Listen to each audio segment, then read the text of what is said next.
এখানে আপনারা রূপোসটা দেখতে পাচ্ছেন। এই রূপোসটা দিয়ে এখানে আমাদের যে নিচ থাকি আমাদের বাকেট আছে এবং যে মিক্সার মেশিন আছে, এখানে মিক্সিং হওয়ার পর এই রূপোসের মাধ্যমেই আমরা উপরে যে কনক্রিটটা নিয়ে আসবো এবং তারপর ঢালাই স্টার্ট করব।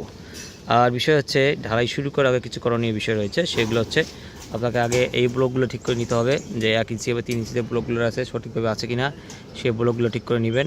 এবং 2 নম্বর বিষয় হচ্ছে আপনার এখানে যে প্যাকিং যে ফাঁকগুলো রয়েছে এই ফাঁকগুলো সঠিকভাবে বদ্ধ করে দিতে হবে, এটা অবশ্যই মাথায় রাখবেন। এই প্যাক ঠিক করে নেবেন, নিয়ে তারপরে ইলেকট্রিক যে লাইনগুলো আছে এই ইলেকট্রিক লাইনগুলো সব আপনারা চেক দিয়ে নেবেন যে ইলেকট্রিক লাইন আপনার পয়েন্ট হিসেবে ঠিক আছে কিনা, বা আপনার ফ্যান হুক বা অন্যান্য যে উপাদানগুলো রয়েছে ঠিক আছে বসছে কিনা, এই বিষয়গুলো অবশ্যই লক্ষ্য রাখবেন। তো এই বিষয়গুলো লক্ষ্য রাখার পরেই তারপর আপনাকে ঢালাই কাস্টিংটা স্টার্ট করতে হবে। এবং ঢালাই কাস্টিংয়ের রেশিও আপনারা অবশ্যই জানেন 1:2:4।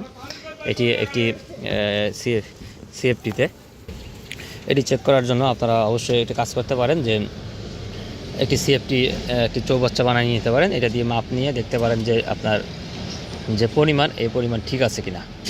তো এইভাবে আপনারা অবশ্যই ঢালাই কাজটি স্টার্ট করবেন।